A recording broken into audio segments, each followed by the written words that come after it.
The following podcast is an exclusive presentation of Project Entertainment Network.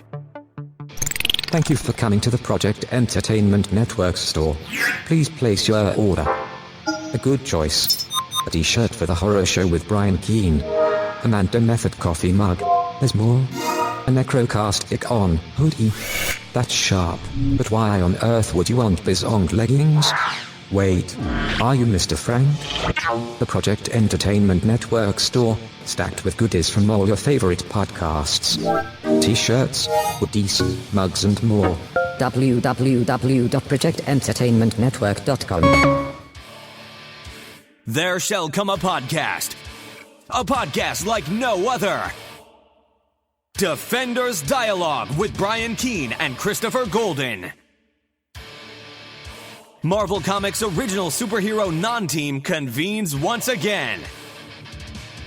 The Incredible Hulk, the Savage Submariner, the Master of the Mystic Arts, Doctor Strange, and a dynamic supporting cast of Marvel superheroes battle against evil as the Defenders.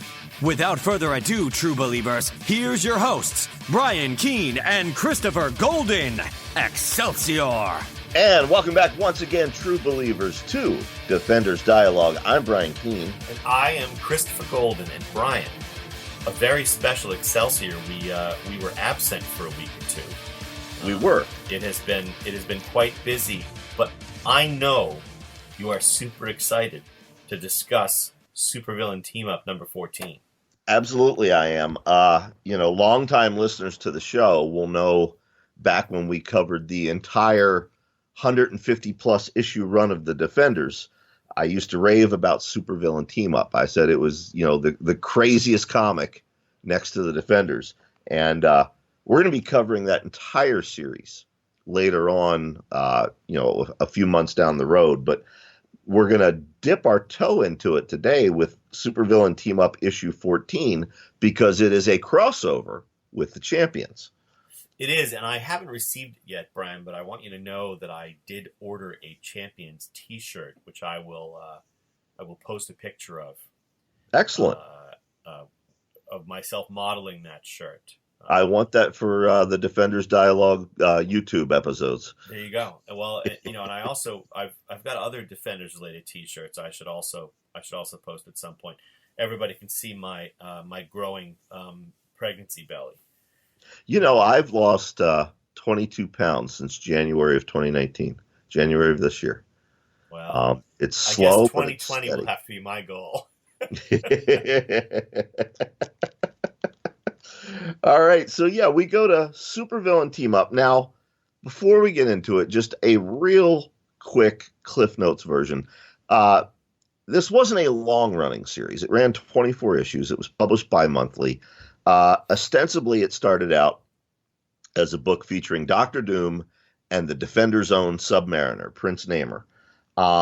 Around issue 12, Prince Namor departed the book, and we had a two-part story where the Red Skull tries to establish a Fourth Reich foothold in Latveria, the country ruled by Doctor Doom.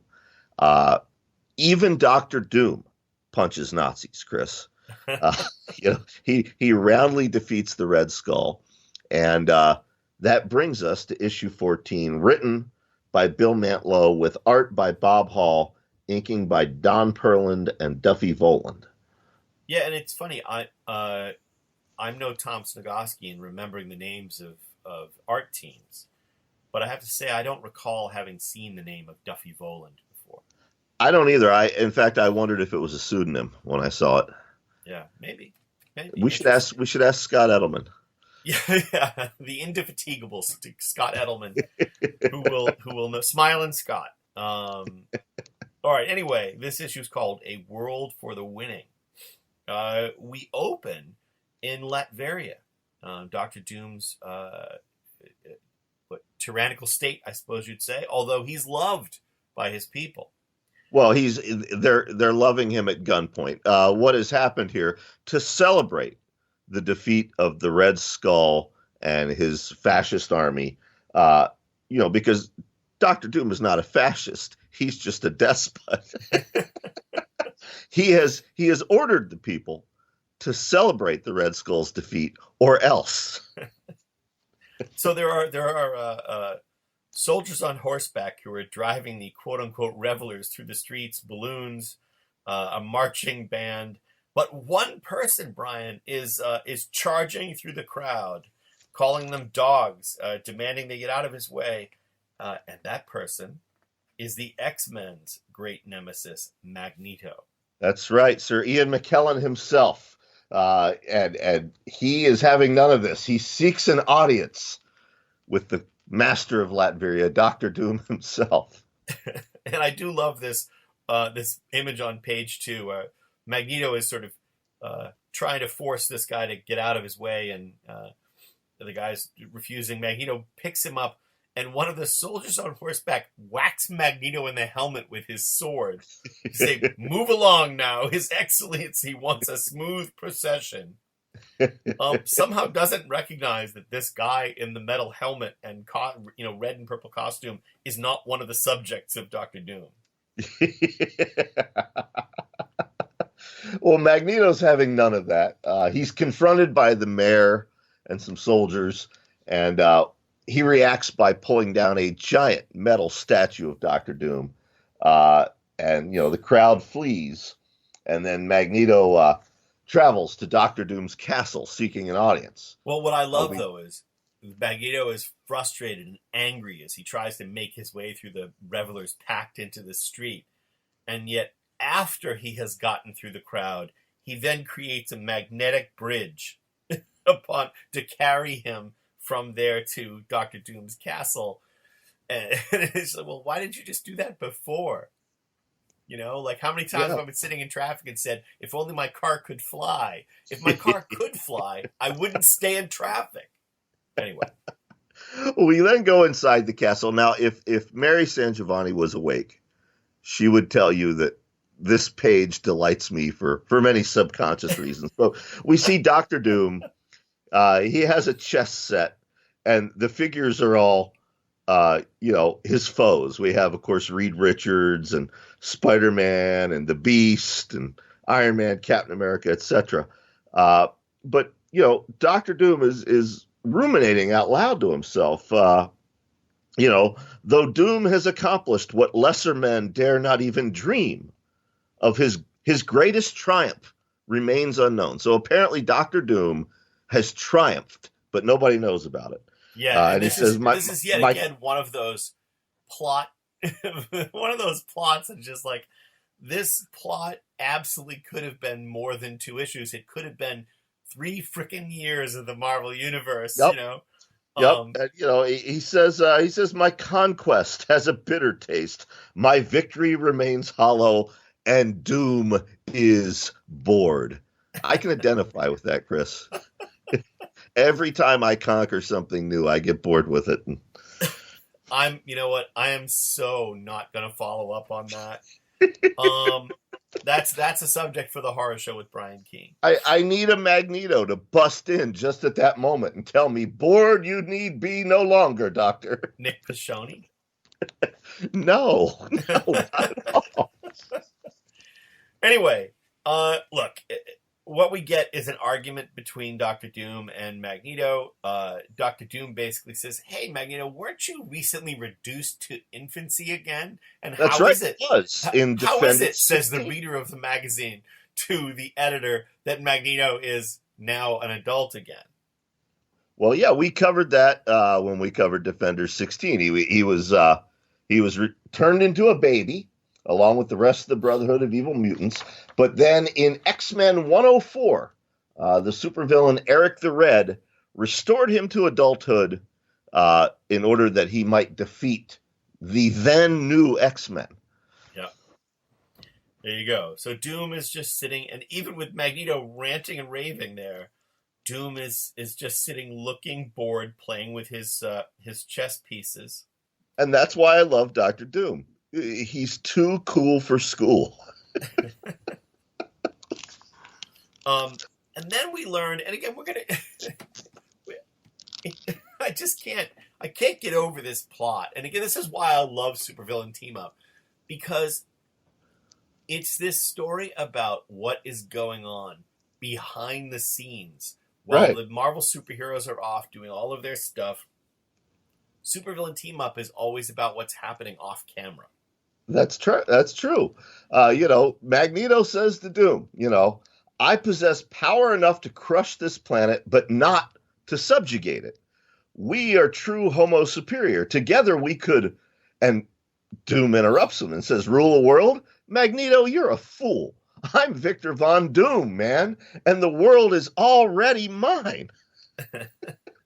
And what Dr. Doom is referring to is that he has used the gas in his neurocanisters, released into the atmosphere, making every living thing an unconscious servant of Dr. Doom. So basically, it's a James Bond villain plot, but he's already won, folks. Yes. And the whole world is already subservient to Magneto. Magneto refuses to believe this until Dr. Doom orders him to get on his knees. That's right. It is beautifully done here by Mantlo, and you're right. While all the other Marvel superheroes are dealing with these world-shattering events in their own titles, Dr. Doom has just quietly conquered the world without them even knowing it. Right. And now he's bored. And that's why he's bored. He's defeated them all, and they don't know it. Yeah. Because he's bored, he offers Magneto a challenge. He says he offers a toast, and when Magneto drinks the toast, we find out that Doom put two things into it. One, a sleeping potion to knock Magneto out, but two, an antidote to the neurogas. So Magneto is the only person on the planet who's not secretly under the whims of Dr. Doom. Right. So Doom has purposely created for himself a nemesis, and he wants Magneto to stand against him, to try to overthrow his new rule. Right. And Magneto goes to the most powerful people he can think of, not the X-Men, but the Avengers. And Brian, this was the part of this issue that I was so looking forward to talking about with you, because these are the Avengers of our youth. It's the costumes. These are the for people our age, this is the classic lineup. Iron Man, Captain America, Thor, Yellow Jacket, Wasp, the Vision, Scarlet Witch, the Beast, and Wonder Man. Yep. And Wonder Man in his very colorful costume that looks like the costume that 3D Man will later have. And it's Thor with the pointy helmet, with the pointy sort of Bavarian-looking helmet, I guess. Right. And the wings. It's the Thor helmet that no one would wear as a costume.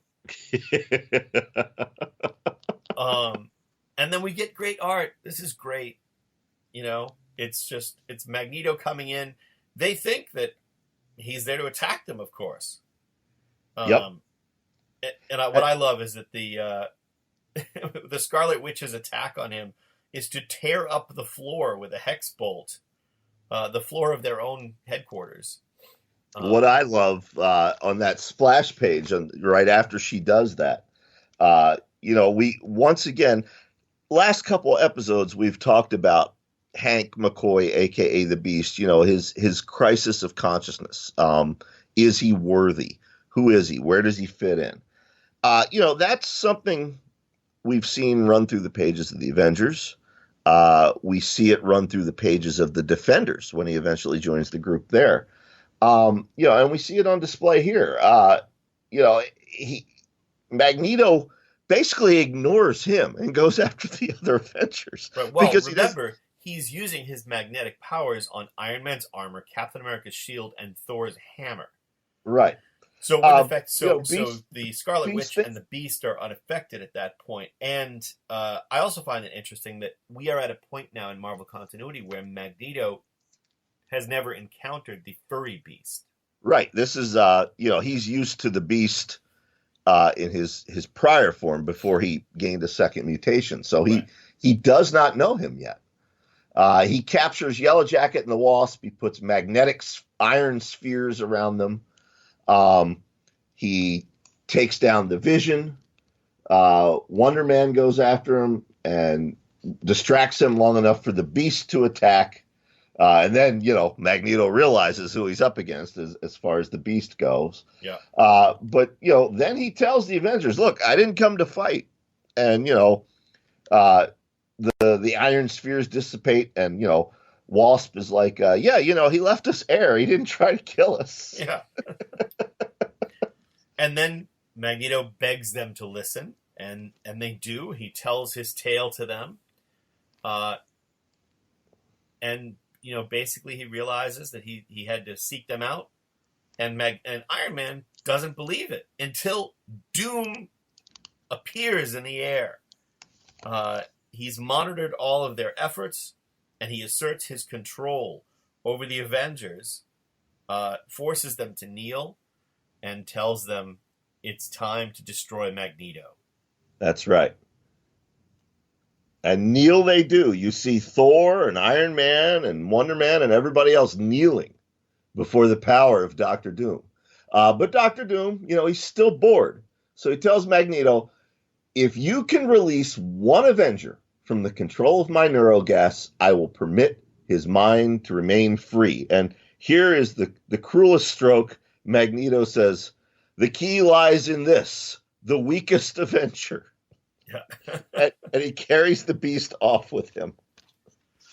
Well, and again, the interesting thing is that Magneto knows that Professor X has trained all of the X-Men to repel mental control. And Magneto is trying to magnetically isolate the control compound in his mind that Doom has done. Now, this is yet again one of the things we come across. It's like, what new power can we invent of Magneto's? We're doing magnetic surgery, invisible magnetic surgery on Beast's mind.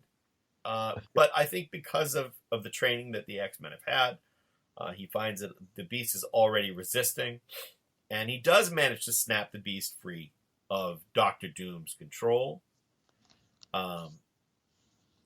But basically, they obviously they can't count on the Avengers for help because Doctor Doom's controlling them.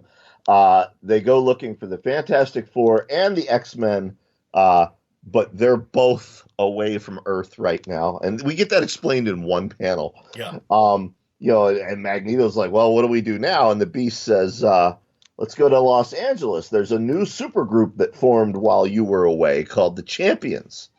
And as they approach the Champions building, we of course see Angel, Darkstar, Ghost Rider, Hercules, Black Widow, and Iceman come out ready to fight, which leads directly, Chris, into Champions issue 16.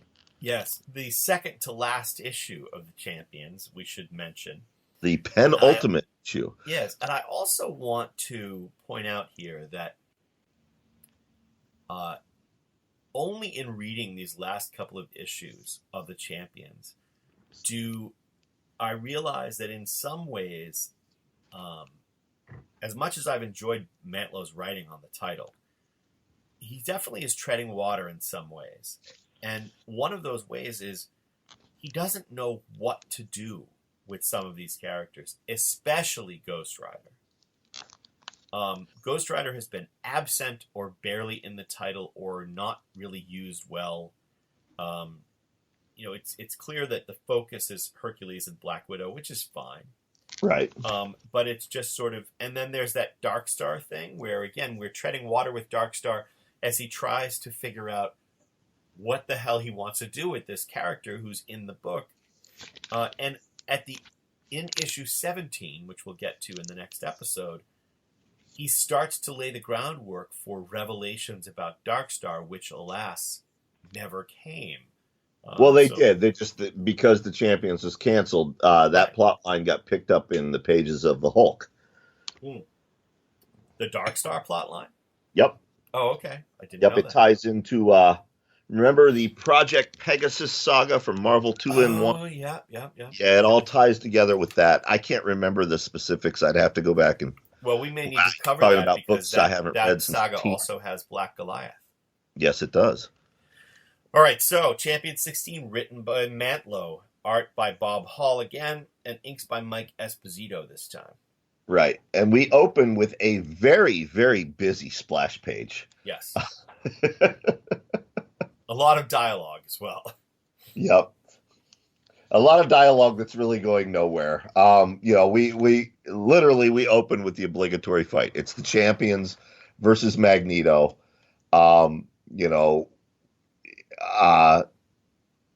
We get references to X-Men 62, etc. I don't know how much we need to go into this, but at some point, the Champions are like, well, what the hell, Beast? You teamed up with him, and they turn on him as well. More fighting. The Hercules versus Magneto stuff is pretty cool to look at, but I don't know how we describe it to make it exciting. Yeah, I mean, it's... So basically, there's a pretty cool fight scene that is basically a replication in many ways of what we just saw in Supervillain Team Up, in the sense that it's Magneto fighting the Champions the way he fought the Avengers. He does have the Beast on his side. The rest are all unaware that they're controlled by Dr. Doom, of course. That's right. Just as all of you in our industry are unaware that you're controlled by Dr. Keene, yeah. Dr. Keene. Is that like Dr. Sleep? It should be. In any case, Dark Star shows yet another power we're not familiar with. Yeah, this was bizarre. Magneto creates a magnetic ball around himself or magnetic sphere around himself and Beast to fly away, and Darkstar uses her Dark Force to create, even though she can fly, somehow she needs to copy him and create a sphere of Dark Force to fly after him. Right. We then transition to the best part of this issue. Yeah, I guess we're at the White House, and we see President Jimmy Carter. And let's take a moment, Brian. Let's take a moment to appreciate, first of all, the fact that it in those days in particular, you would see the actual people who were in the news in Marvel Comics, and in this case, President Jimmy Carter. And let's take a moment to acknowledge the extraordinariness of the 95-year-old former president of the United States who still goes out every day that he's physically capable to build houses for the homeless and habitat. Absolutely. I've always said he was too moral of a man to serve as president of this country. Yep. He really, in many ways, perhaps not not as far as ideology goes, but in many ways, Jimmy Carter has always reminded me of Bernie Sanders. Whether you love Bernie Sanders or loathe Bernie Sanders, you absolutely know where he stands on the issues. Yeah. He doesn't hide it. He tells what he thinks. Carter was always the same way. But whether you liked him politically or not, you had to respect that, he told you what he thought and what he believed, and he tried his hardest and still does to abide by that. Yeah. Yep. No, you have to admire the integrity of the guy for sure. Yep. Well, in any case, and he admires the integrity of Dr. Doom because he's turned the country over to him. Yes. And Doom tells Carter and the rest of his staff to cease their incessant jabbering. Never in Latveria did he have to put up with such insanity. Oh my God, yeah. So it's great. He goes out, and everyone is at his service. And then, who arrives, Brian? Because why the hell not? My favorite defender other than Nighthawk, the Hulk. The Incredible Hulk shows up. The Secret Service goes to try to protect Doom, and Doom hurls them aside because Doom can just, of course, order the Hulk to do whatever he wants. And That's right. Brian, could you read the Hulk voice of that response from the Hulk? I have, because we were done with Defenders and we've been doing Champions, I have missed doing the Hulk voice. Yes, Chris, I will do so with relish. Hulk says to Dr. Doom, Hulk will do as man says, but Hulk doesn't know why. And I love the fact that Hulk is the only person who even questions it. Hulk recognizes that he's being controlled, but he can't help himself. The rest of them are just sort of doing what they're told. That's right.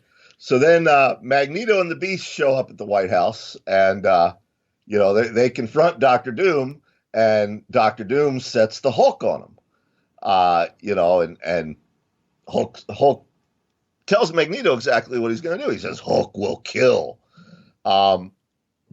Magneto throws a tank at him, basically. And at that point, Darkstar's flying sphere arrives, and the Champions are now on the scene as well. At so the it's White a House. free All of this, folks, is taking place at the White House.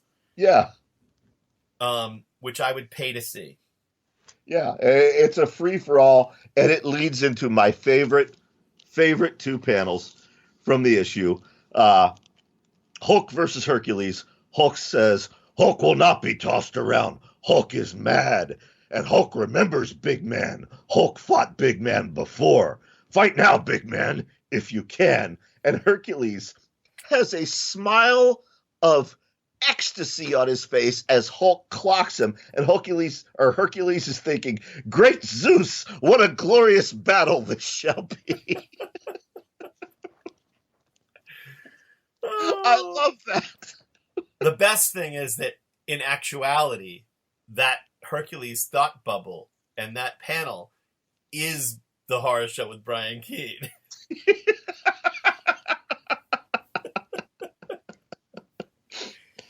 Oh. Anyway. So yeah, Doctor Doom, he orders the Champions to slay Magneto. And while that's going on, Ghost Rider has an awakening. And he says to the Beast, he says, what is this? The Champions moving like robots in answer to Doom's command? And Beast says, what do you think I've been trying to tell you, Flame Brain? There you go. Somehow Ghost Rider was not under control, and I don't get. Oh, maybe when he becomes Ghost Rider from Johnny Blaze. So I'm not going back to investigate. We get an explanation on the next page. The editor's note in the caption box says, since the hell-spawned Ghost Rider does not breathe. Oh, there you go. Never inhaled Doom's neurogas. So he's just been going along because he thought that Beast had teamed up with Magneto, but now he sees that Magneto was telling the truth all along. Exactly. There we go. All right, that makes sense. And then, we continue with everybody following Doom's commands except for Beast and Ghost Rider. Hulk and Hercules are still fighting, even though they're both under Doom's control because they're both just reveling in the battle, apparently. Yes.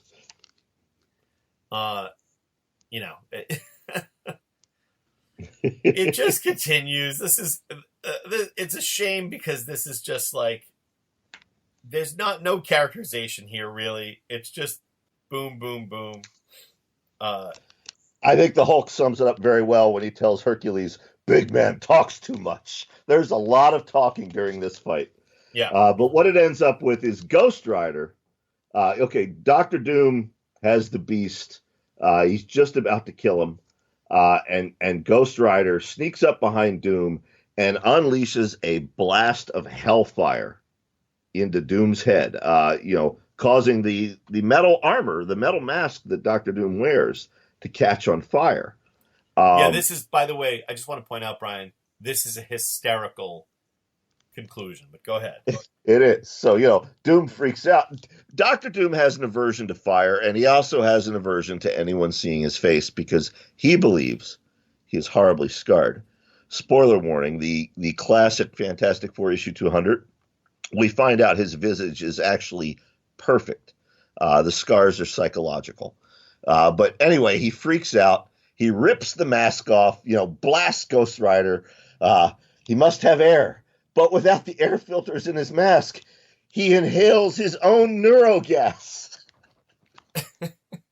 I would not make that mistake, by the way. Well, you probably would inhale it day one. Be like, let me have a hit of that. Oh, God. So what happens, Chris? Wrap it up for us. Well, I still don't quite understand. So the gas is still in the atmosphere, still subjugating all who inhale it to the will of Dr. Doom, including now Johnny Blaze, because he's no longer the Ghost Rider, so now he's inhaled the gas. Only the Beast is not subjugated. And then, basically, it's like that Voyager Star Trek episode, not Star Trek Voyager, but when V'ger gets insane. Yeah. Doom commands, but I am Doom. I command, and I must obey. Yet, why does Doom not command? And this should be William Shatner.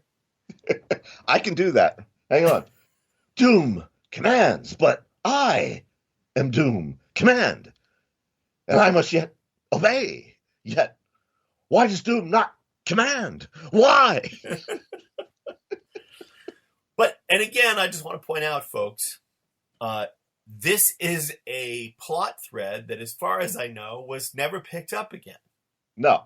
If you could somehow come in and take over and find a way, find whatever wavelength Doom was using to issue these commands, you could then control the entire planet, except for the Beast. Cullen Bunn, I know you listen loyally every week, and we appreciate it. There's your next pitch to Marvel. I mean, it is just hanging there, Brian. Yeah, Beast and Ghost Rider are immune. Everybody else is apparently, impacted by it.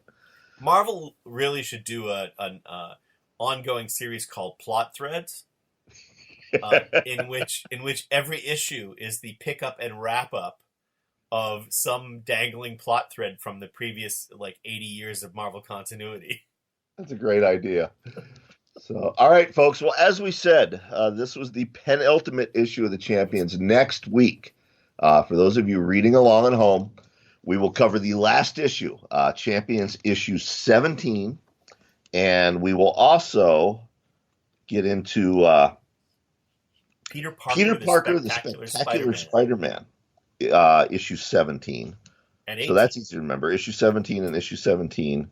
And then I think there's one other after that, right, Chris? Yeah, 17 and 18. We'll do 17 and 18. Champions 17 and Spectacular Spider-Man 17 and 18 we'll do. Yep. And then after that, we will be getting into Black Goliath. I can't wait.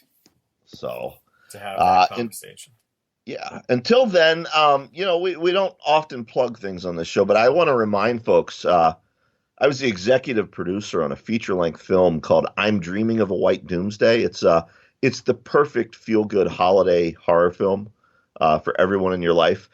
It's been available on Blu-ray and DVD for a year, but it is now streaming on both Amazon Prime and Xbox Live. So nice. If you have Prime or you have Xbox Live, when you're done listening tonight, maybe you tune that in, pop some popcorn. It is not kid-friendly, okay? And it comes with a slew of trigger warnings,